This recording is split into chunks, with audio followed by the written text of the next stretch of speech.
किसी दौर में लाहौर का ये रेलवे स्टेशन आबाद हुआ करता था। यहाँ पर हर वक्त मुसाफिरों की रेल बेल हुआ करती थी। ट्रेनों की आमदो रफ्त हुआ करती थी। यहाँ पर हर वक्त लोगों का रश लगा रहता था। कारोबार चलता था। मैं आपको बताता चलूँ कि भारत और पाकिस्तान को ये वाहिद ट्रैक है जो मिलाती है। यहाँ से ना सिर्फ पैसेंजर ट्रेन्स जाया करती थी बल्कि गुड्स ट्रेन भी जाया करती थी।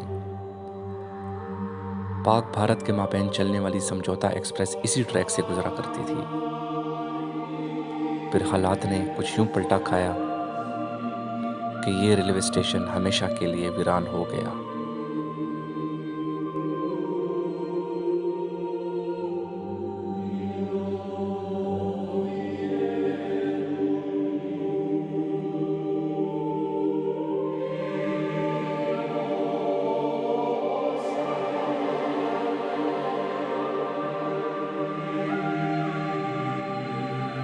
यहाँ पर गुड्स ट्रेन की बोगियाँ नशइयों और बेघर अफराद का मस्कन बन गई।